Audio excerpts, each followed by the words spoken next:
कहते हैं जो वादा किया था निभाना पड़ेगा, बिल्कुल निभाना पड़ेगा और निभा रहे हैं। जैसे कि वादा किया था मैंने आपको टॉप क्वेश्चंस इकोनॉमिक्स के देने का, और मैं लगातार दे रहा हूं।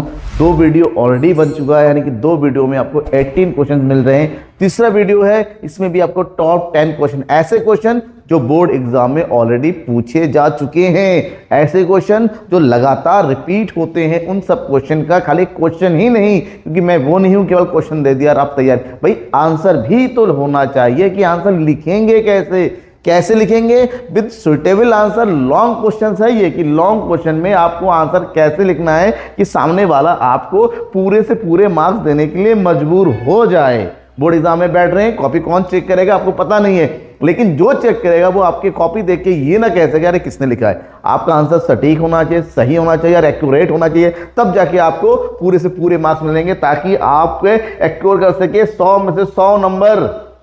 प्रैक्टिकल मिला के, एक अच्छे बच्चे को स्कूल वाले प्रैक्टिकल के मार्क्स पूरे देते हैं, तो प्रैक्टिकल के मार्क्स पूरे प्लस आपको यहाँ पर थ्योरी भी, जो भी आपके बोर्ड का हो, उत्तराखंड बोर्ड में है 80 नंबर का पेपर, उत्तर प्रदेश में है 100 नंबर का पेपर, बिहार बोर्ड में भी 100 नंबर, अलग अलग बोर्ड में CBSE में है 80 नंबर के पेपर, तो आखिर पूरे मार्क्स आप ले सकें। तो चलिए कौन कौन से आज की क्लास में इंपॉर्टेंट क्वेश्चन है, क्योंकि मैं सारे वीडियो में हर एक क्वेश्चन को अलग अलग बताऊंगा, ध्यान में रखिएगा। सारे वीडियो मिला के आपको टोटल 40-45 क्वेश्चन बन जाएंगे। क्वेश्चन को तैयार कीजिए, आपके लॉन्ग क्वेश्चन 100%, उसके बाद शॉर्ट क्वेश्चन की बारी होगी। तो कौन कौन सा क्वेश्चन है आज के डेट में? क्वेश्चन है यहां से पहला क्वेश्चन है सीमांत उपयोगिता ह्रास नियम का सचित्र वर्णन कीजिए। घटती सीमांत उपयोगिता का नियम भी कहते हैं इसको, घटती सीमांत उपयोगिता नियम या ह्रासमान सीमांत उपयोगिता का नियम एक ही चीज है, घबराना नहीं है। यहां पर क्वेश्चन है कि सीमांत उपयोगिता ह्रास नियम का सचित्र वर्णन कीजिए, ध्यान में रखिएगा। इस नियम के अनुसार यह कहा जाता है कि जैसे जैसे मनुष्य किसी एक ही वस्तु की लगातार इकाइयों का प्रयोग करता चला जाता है, उससे प्राप्त होने वाली सीमांत उपयोगिता उसकी घटती चली जाती है। इसको बस सबसे पहले इसका अर्थ लिखिए। घटती सीमांत उपयोगिता क्या है? घटती सीमांत उपयोगिता के नियम के अनुसार जैसे जैसे किसी वस्तु की एक समान इकाइयों का लगातार उपयोग करते हुए मिलती वाली सीमांत उपयोगिता घटती चली जाती है। उसके बाद इसके बारे में और बताइए, इस नियम को किसने बताया? इस नियम को ऑस्ट्रिया के अर्थशास्त्री प्रोफेसर H.H. गोसेन ने प्रतिपादित किया, इसलिए इसको गोसेन के प्रथम नियम के नाम से भी जाना जाता है। क्यों? क्योंकि गोसेन ने एक और नियम प्रतिपादित किया था, जिसको समसीमांत उपयोगिता नियम, जिसके बारे में आपको मैंने सबसे पहले वीडियो में बताया, जब मैं आपको 8 क्वेश्चन बताया था, उसमें सबसे पहला क्वेश्चन था। इसी चीज को प्रोफेसर मार्शल ने भी एक्सप्लेन किया कि अन्य बातें समान रहने पर किसी व्यक्ति के पास किसी वस्तु की मात्रा में वृद्धि होने से जो अतिरिक्त लाभ की प्राप्ति होती है, वह उस वस्तु की प्रत्येक इकाई में वृद्धि के साथ साथ घटता चला जाता है। पॉइंट टू पॉइंट लिखना है, ऐसा नहीं है कि राम कहानी लिख दो, बड़े ये निबंध नहीं है, ये ऐसे नहीं है, आपको यहाँ पर हर चीज लिखना है। पहले इसका अर्थ लिख दो सबसे पहले, फिर उसके बारे में डिस्क्राइब करो, किसने क्या दिया था इकोनॉमिक्स में, उस थ्योरी को किसने दिया, फिर उस थ्योरी से रिलेटेड एक डेफिनेशन दे दो, फिर उसके बाद उसकी मान्यताएं है, विशेषता है, कई सारी चीजें होती है। अब घटती सीमांत उपयोगिता के लागू होने की आवश्यक शर्तें हैं, ये नियम कब लागू होती हैं? सबसे पहले उपभोग की जाने वाली वस्तु की सभी इकाइयां गुण और परिणाम में एक जैसी होनी चाहिए। उपभोग लगातार क्रम में होना चाहिए, क्योंकि उपभोग के क्रम बदल गया तो मिलने वाली संतुष्टि भी बदल जाएगी। वस्तु की इकाइयों का आकार पर्याप्त होना चाहिए। उपभोक्ता के व्यवहार में परिवर्तन बिल्कुल नहीं होना चाहिए। उपभोक्ता की आय, रुचि, आदत में भी परिवर्तन नहीं होना चाहिए। ऐसे में जैसे जैसे वस्तु की उपयोगिता, वस्तु को हम उपयोग करते चलेंगे, उसकी यूनिट हम क्या करेंगे, बढ़ाते चले जाएंगे, तो उससे प्राप्त पहले यूनिट से सबसे ज्यादा उपयोगिता मिलती है, दूसरी यूनिट से कम, तीसरी यूनिट से कम, फिर एक टाइम ऐसा आएगा उपयोगिता माइनस में चले जाए। इसका मतलब होता है हमारी हर बार उपयोगिता हमारी क्या हो रही है, कम हो रही है। तो उपयोगिता का कम होना, कौन सी उपयोगिता? सीमांत उपयोगिता कम होना ही बोलते हैं घटती सीमांत, क्योंकि सीमांत उपयोगिता कम हो रही है। ऐसे में सीमांत उपयोगिता जब धीरे धीरे घटती हुई चली जाती है, तो इसी कारण से इसको कहा गया है घटती सीमांत। और ये उपयोगिता का नियम तभी लागू होता है जब केवल एक ही वस्तु को उसमें कोई परिवर्तन ना हो। दूसरा इंपॉर्टेंट क्वेश्चन है, बाजार मांग की परिभाषा दीजिए, इससे प्रभावित करने वाले कारकों का उल्लेख कीजिए। तो मांग चैप्टर से तो क्वेश्चन हर बार पूछे जाते हैं, तो लगभग पूरा चैप्टर ही इंपॉर्टेंट है, लेकिन इस इंपॉर्टेंट चैप्टर में भी इंपॉर्टेंट क्वेश्चन कौन सा है? दैट इज ये, बाजार मांग की परिभाषा दीजिए, इससे प्रभावित करने वाले प्रमुख कारकों का उल्लेख कीजिए। जब हम बाजार मांग की बात करते हैं, एक बाजार में उपस्थित सभी उपभोक्ताओं के मांगों का योग बाजार मांग कहते हैं, और बाजार में उपभोक्ताओं का समूह होता है। तो जब प्रभावित करने वाले कारक की बात करते हैं तो यहाँ पर सभी उपभोक्ताओं की कौन कौन सी मदें प्रभावित करती, इस बात की बात करेंगे। सबसे पहला है वस्तु की कीमत। उपभोक्ता हमेशा कम कीमत पर अधिक मात्रा खरीदना चाहता है, और वस्तु की कीमत कम होता है तो मात्रा भी कम कर देता है, तो यहाँ हो। दूसरा होगा संबंधित वस्तु की कीमतें। जिस वस्तु को उपभोक्ता खरीदना चाहता है तो उससे संबंधित वस्तु की कीमतें भी उस वस्तु को प्रभावित करता है, ध्यान में रखना। नेक्स्ट हो गया उपभोक्ता की आय। उपभोक्ता की आय ज़्यादा है तो उसकी मांग भी ज़्यादा होगी, उपभोक्ता की आय कम है उसकी मांग भी कम होगी। उपभोक्ता की रुचि, जिस वस्तु पर उपभोक्ता की रुचि अधिक होगी उसकी मांग भी उपभोक्ता अधिक करेगा। अगर उसकी रुचि कम है तो उस वस्तु की मांग भी कम कर देगा। ऋतु में परिवर्तन, समय के आधार पर, मौसम के आधार पर वस्तु की मांग भी परिवर्तन। जैसे अभी ठंड का मौसम है, ठंड के मौसम में ठंड के कपड़ों की डिमांड ज़्यादा है, गर्म कपड़ों की डिमांड कम है, यानी गर्मी के कपड़े, सूती कपड़ों की। तो यहाँ पर समय बदल गया है। समय के साथ साथ भी वस्तु की मांग में परिवर्तन होता है। जनसंख्या में परिवर्तन, जब जनसंख्या जहाँ ज़्यादा होती है तो मांग भी ज़्यादा होगी, जनसंख्या कम है तो मांग में भी कमी होगी, ठीक है ना। आय का वितरण, यहाँ पर एक पॉइंट, आप चाहो तो ज़्यादा लिख दो, एक दो पॉइंट, क्या दिक्कत है, दैट इज आय वितरण। आय वितरण को बता होता है जिस एरिया में अधिक अमीर लोग रहते हैं, अमीर लोगों की आय अधिक होती है, और जहां जिस एरिया में गरीब लोग रहते हैं, गरीबों की मांग कम होती है, अमीरों की मांग अधिक होती है, ठीक है, ध्यान में रखिएगा इस चीज को। तो आपको हर चीज को पॉइंट टू पॉइंट लिखना है, आप एक्सप्लेन मत करने जाइए, आप पॉइंट टू पॉइंट लिखने जाइए। आपको मार्क्स देने के लिए सामने वाला बंदा मजबूर हो जाएगा। डेफिनेशन जरूर लिखिएगा, मीनिंग जरूर लिखिएगा, इससे इंपैक्ट पड़ता है कि आपको एक्चुअली में कॉन्सेप्ट पता है। एक फर्म में कुल स्थिर लागत, परिवर्तित लागत और कुल लागत क्या है, किस प्रकार संबंधित है, तीनों को एक्सप्लेन करना है विद डायग्राम। हमेशा ध्यान में रखिएगा, इस तरह के क्वेश्चन जहां डायग्राम बना सकते हैं, डायग्राम बनाइए, कोशिश कीजिए डायग्राम बना दीजिए, या उसका टेबल बना दीजिए, या उससे रिलेटेड फार्मूला लिख दीजिए। इससे आपका प्रेजेंटेशन ऑफ इन एग्जामिनेशन अच्छा होता है। तो यहाँ पर तीन चीजें हैं, तीनों चीजों के बारे में लिखना है, डेफिनेशन के साथ, डायग्राम के साथ। तो यहाँ पर देखिए, सबसे पहले कुल स्थिर लागत, टोटल फिक्स्ड कॉस्ट, शॉर्टकट में बोलते हैं TFC। स्थिर लागत का मतलब होता है एक ऐसा लागत जो स्थिर साधनों पर किया जाता है, जिसमें उत्पादन में परिवर्तन का कोई असर नहीं होता है। उत्पादन चाहे बढ़े, चाहे उत्पादन चाहे घटे, स्थिर लागतें एक समान रहती हैं, मतलब पूरे उत्पादन प्रक्रिया में इसमें कोई परिवर्तन नहीं होता है, मतलब उत्पादन के आकार से ये अप्रभावित रहती है, ठीक है। और उत्पादन शून्य होने पर, अगर मान लो उत्पादन 0 हो गया, तब भी इसको आपको कैलकुलेट करना पड़ता है, और इसमें स्थिर लागत का फार्मूला होता है, लिख दीजिएगा। नॉर्मली अगर उत्पादन हमारा 0 यूनिट है, ये क्वांटिटी है, ये हमारा TFC है, 1 2 3 की उत्पादन हमेशा 0 से शुरू होता है। तो मान लो 0 उत्पादन हमारा 50 है, कुल स्थिर लागत, तो हर यूनिट पे ये 50 ही होगा, इसमें कोई परिवर्तन नहीं होता है। इसी कारण से जो कुल स्थिर लागत का वक्र होता है वो एक समान बनता है, किसके, एक्स एक्सिस के। तो यहाँ पर हमने लिखा दिया कुल स्थिर लागत, और यहाँ पर लिखेंगे हम क्या चीज, आउटपुट, यानी कि उत्पादन की मात्रा, और ये हो गया हमारा TFC, कुल स्थिर लागत। उसके बाद दूसरा पॉइंट कौन सा है, परिवर्ती लागत। परिवर्ती लागत, जिसका नाम परिवर्तनशील लागत है, टोटल वेरिएबल कॉस्ट, TVC के नाम से जानते हैं। ये क्या है, परिवर्ती लागत, मतलब उत्पादन के बढ़ने या उत्पादन के घटने पर इन लागतों में परिवर्तन होता है, जो कि उत्पादन के परिवर्तनशील साधनों पर लगता है। तो उत्पादन 0, ये लागत भी 0, उत्पादन बढ़ता चला जाएगा, लागतों में वृद्धि होती चली जाएगी, यानी कि 0 उत्पादन है, ये हमारा कुल स्थिर लागत, तो 0 हमारा हो गया, ठीक है। उत्पादन 1 हो गया, लागत बढ़ गई। उत्पादन हमें 2 करना है, लागत बढ़ के कितनी हो जाएगी, 70। उत्पादन 3 हो गया, लागत बढ़ के कितनी हो जाएगी, 110। इस प्रकार से ये बढ़ता हुआ चला जाएगा, और उत्पादन, कुल उत्पादन के साथ साथ ये लागतें बढ़ती चली जाती हैं। ऐसे में कुल परिवर्तनशील लागत 0 से स्टार्ट होती है और ऊपर की ओर ये चढ़ती जाती है, लाइक दिस, ठीक है। ये हो गया TVC। अब कुल लागत की बात करते हैं, टोटल कॉस्ट, कुल लागत जो है, कुल स्थिर लागत और कुल परिवर्तनशील लागत का योग होती है। इसका मतलब ये होता है किसी वस्तु के उत्पादन के लिए किए गए सभी व्यय जो स्थिर साधनों पर और परिवर्तनशील साधनों पर किया जाता है, दोनों का योग कुल लागत होता है। इसका मतलब होता है कुल लागत बराबर TFC प्लस TVC।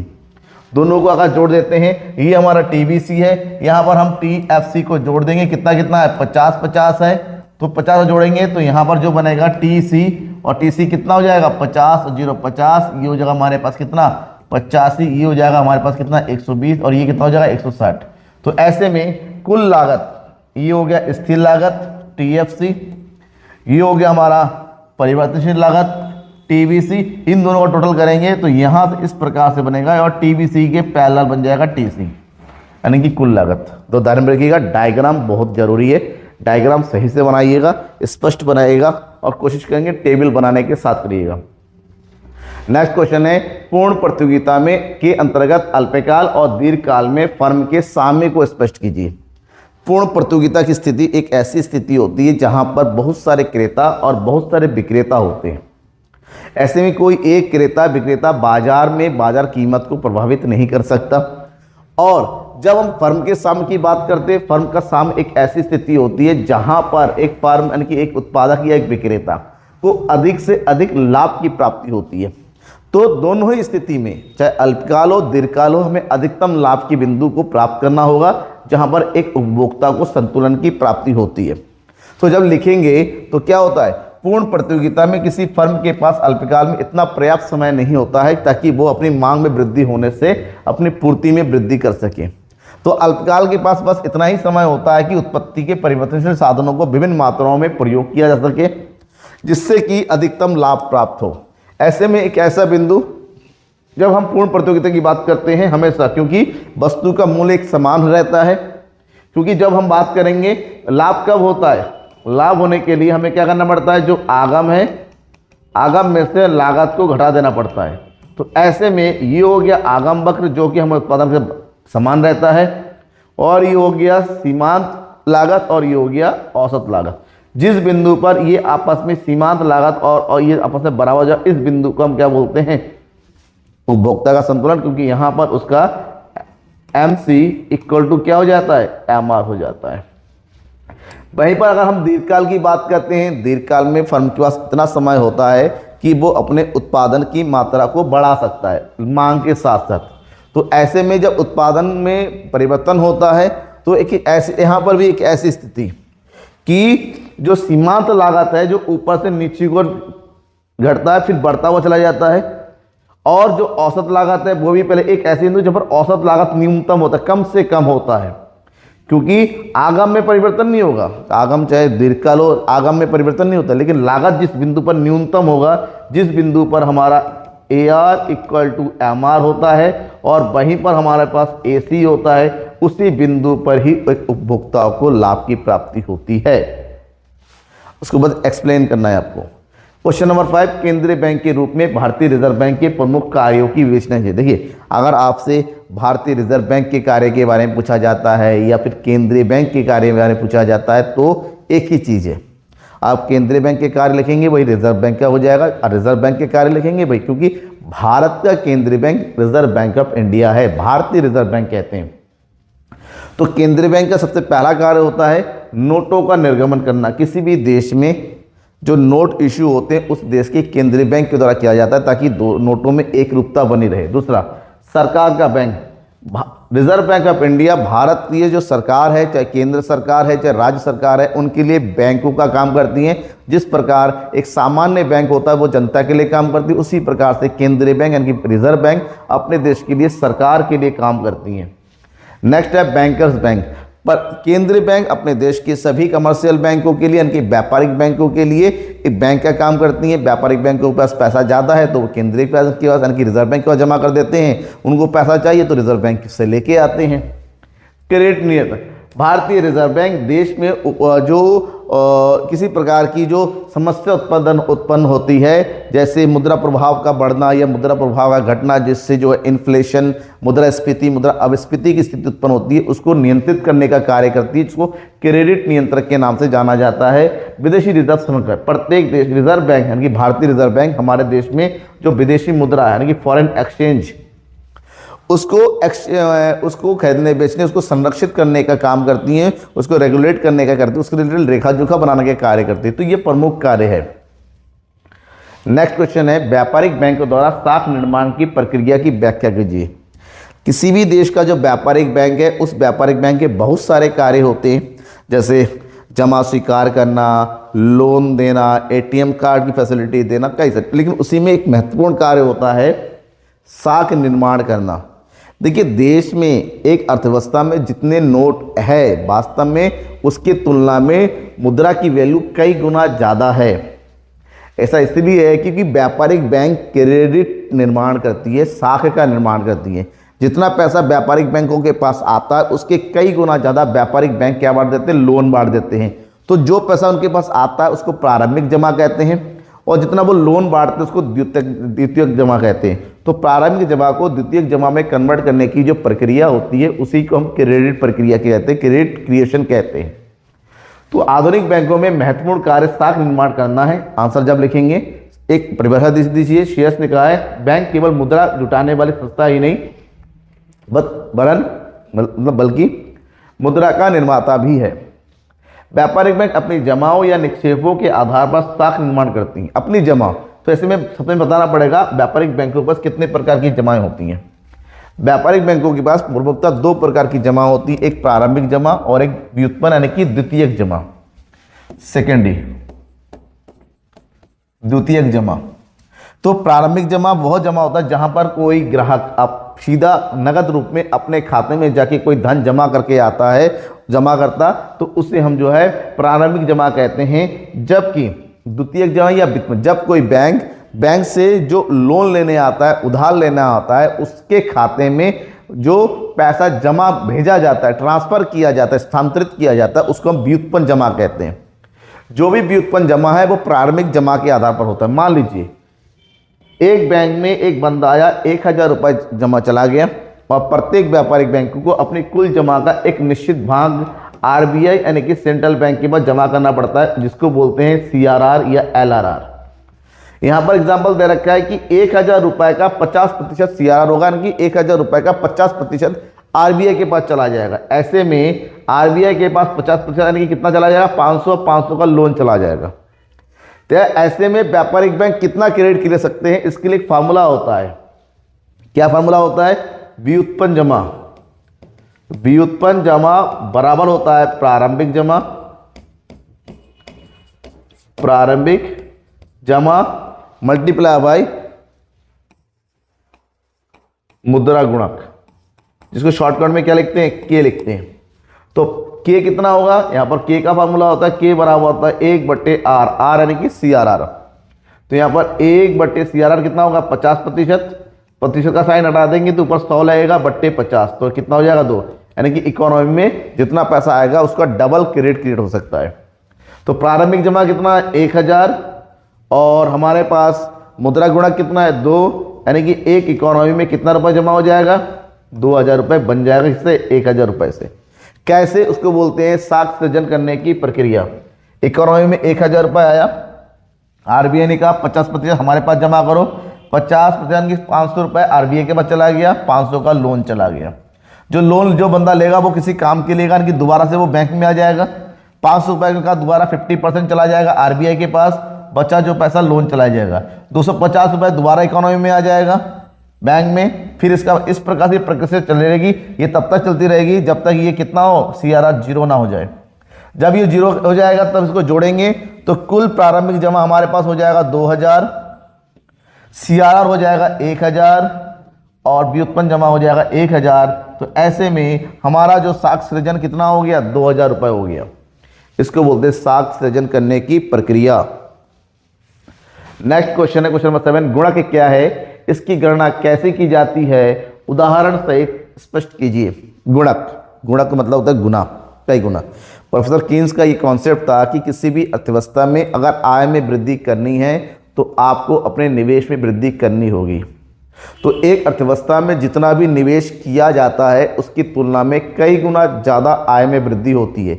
तो निवेश की तुलना में आय में जितने गुना अधिक वृद्धि होती है उस गुणक को गुणक कहते हैं। और गुणक को बेसिकली कैपिटल के माध्यम से दर्शाया जाता है। कीन्स ने कहा निवेश गुणक से ज्ञात होता है कि जब कुल निवेश में वृद्धि हो जाएगी तो आय में जो वृद्धि होगी वो निवेश में होने वाली वृद्धि के गुना अधिक होती है, जिसको कैलकुलेट इस फार्मूले से किया जाता है, K = delta Y upon delta I. Delta Y का मतलब होता है आय में परिवर्तन और डेल्टा आई का मतलब होता है निवेश में परिवर्तन। अब एक उदाहरण दे देते हैं, यदि किसी समय सरकार अर्थव्यवस्था में 20 करोड़ का निवेश करती है, 20 करोड़ यानी कि डेल्टा आई, 20 करोड़ का निवेश करती है तो यहाँ पर 20 करोड़ लिख देंगे, और उसकी तुलना में अर्थव्यवस्था में 100 करोड़ की आय की वृद्धि होती है, यानी कि ये हो गया 100 करोड़। तो ऐसे में गुणक कितना हुआ, तो गुणक होगा कि 100 को 20 से भाग कर देंगे, क्योंकि फार्मूला होता है delta Y upon delta I. तो एक अवस्था में 100 रुपए 100 करोड़ लगाने से अर्थव्यवस्था में 500 करोड़ रुपए की आय की सृजन हो रही है, तो गुणक कितना हो गया 5। इसका मतलब होता है 5 गुना अधिक आय में वृद्धि हो गई, और ये अर्थव्यवस्था में स्थिति को बताता है। नेक्स्ट क्वेश्चन है 8, पूर्ण प्रतियोगिता के अंतर्गत विक्रेता मूल्य स्वीकार करता है जबकि एकाधिकार के अंतर्गत विक्रेता मूल्य निर्धारित करता है, कैसे विवेचना कीजिए। देखिए, पूर्ण प्रतियोगिता एक ऐसी स्थिति होती है जहां पर बहुत सारे विक्रेता होते हैं, बहुत सारे क्रेता होते हैं, कोई एक विक्रेता या कोई एक क्रेता बाजार के मूल्य को बिल्कुल प्रभावित नहीं कर। आपको बाजार का मूल्य समझ में नहीं आ रहा है, बिजनेस छोड़ के जा सकते हो। मतलब कोई भी विक्रेता, कोई भी उत्पादक, कोई भी फर्म बाजार द्वारा निर्धारित, यानी कि ये बाजार ने निर्धारित किया डिमांड यानी कि मांग के द्वारा, और ये होता है पूर्ति के द्वारा। तो मांग और पूर्ति ने इस कीमत पर जो कीमत निर्धारित किया, कोई एक फर्म, एक विक्रेता उसी कीमत पर बाजार में वस्तु और सेवाओं को बिक्री करेगा। इस स्थिति में उसका जो एवरेज रेवेन्यू है और मार्जिनल रेवेन्यू बिल्कुल बराबर हो जाएगा। इसलिए पूर्ण प्रतियोगिता में कोई भी एक फर्म, एक विक्रेता कीमत स्वीकार करती है कि बाजार में जो चल रहा होता है उसी को उसी कीमत पर बेचना होता है, अदरवाइज उस बाजार में नहीं रह सकता। लेकिन एकाधिकार की स्थिति अलग होती है। एकाधिकार में पूरे बाजार में केवल एक ही विक्रेता होता है, एक ही उत्पादक होता है, वही बाजार है और अपने आप में सब कुछ है। जब बाजार ही विक्रेता है तो विक्रेता कीमत का निर्धारण बाजार करती है, मतलब वो खुद करेगा, तो कीमत के निर्धारण वो खुद करता है, बाजार जबकि स्वयं है। ऐसे में एकाधिकारी वस्तु की विक्रेता का मूल्य निर्धारण खुद करता है, लेकिन दिक्कत है कि यहाँ पर एकाधिकार की स्थिति में वस्तु की कीमत रेखा ऊपर से नीचे की ओर घटती हुई होती है, लाइक दिस। ऐसा इसलिए होता है क्योंकि अधिक कीमत बढ़ जाएगी तो उपभोक्ता वस्तु को कम खरीदेगा। तो एकाधिकार में समस्या यही है कि वस्तु की कीमत के बढ़ने से वस्तु की मांग कम हो जाती है। ऐसे में जो कीमत रेखा है या फिर आगम वक्र है वो ऊपर से नीचे गिरता हुआ बनता है। ठीक है, कुछ पॉइंट्स यहाँ पर लिखे हुए, स्क्रीनशॉट लेके इसको पढ़ लीजिएगा। इसी तरह से आपको आंसर लिखना है। क्वेश्चन नंबर 9, अनैच्छिक बेरोजगारी से आप क्या समझते हैं? अनैच्छिक बेरोजगारी के विभिन्न कारणों की विवेचना कीजिए। अनैच्छिक बेरोजगारी, ऐसी बेरोजगारी जो अनिच्छा से उत्पन्न होती है। यह एक ऐसी स्थिति होती है जहां पर स्किल यानी कि कुशल और सक्षम लोग एक निश्चित मजदूरी दर पर कार्य करने के लिए तैयार हैं, लेकिन उनको कार्य नहीं मिलता। मतलब बाजार में 100 लोग आए हैं, मजदूर है जो 500 रुपए की दिहाड़ी पे काम करने के लिए तैयार है, लेकिन 100 लोगों को काम ना मिलकर केवल 80 लोगों को काम मिलता है। तो यहाँ पर जो 20 मजदूर है वो क्या रह जाते हैं? बेरोजगार रह जाते हैं। तो क्योंकि यह काम करने आए थे लेकिन काम ना होने से काम नहीं कर पा रहे हैं, तो इसी स्थिति को हम जो अनैच्छिक बेरोजगारी के नाम से जानते हैं। अनैच्छिक बेरोजगारी के पीछे बहुत सारे कारण हैं, जिसमें सबसे पहला कारण है जनसंख्या विस्फोट। अगर बहुत तेजी से जनसंख्या वृद्धि होती है तो उसकी तुलना में कार्य जो रोजगार है उसका सृजन नहीं हो पाता। तो रोजगार की तुलना में जनसंख्या की अधिक वृद्धि होना ही बेरोजगारी का सबसे बड़ा कारण है। दूसरा, शिक्षा की दयनीय स्थिति। भारत जैसे देश में शिक्षा केवल और केवल कागजों तक सीमित है, केवल डिग्री देने तक सीमित है। भारत में शिक्षा ऐसी नहीं है कि शिक्षा पाकर लोग अपने आप में कोई काम कर सके। भारत में जब भी माँ बाप पढ़ाने जाता है एक अच्छी नौकरी, मतलब भारत में शिक्षा केवल नौकरी के लिए पढ़ी जाती है, एक सक्षम व्यक्ति बनने के लिए नहीं पढ़ी जाती है। तो ऐसी स्थिति में नौकरी उत्पन्न जब नहीं हो पाती है तो ना वो सक्षम बन पाते हैं, नौकरी मिल पा रही है, तो ऐसे में वो बेरोजगार रह जाते हैं। नेक्स्ट, कुटीर उद्योगों का। पुराने समय में अंग्रेजों के आने से पहले भारत जो है एक वैश्विक निर्यातक था।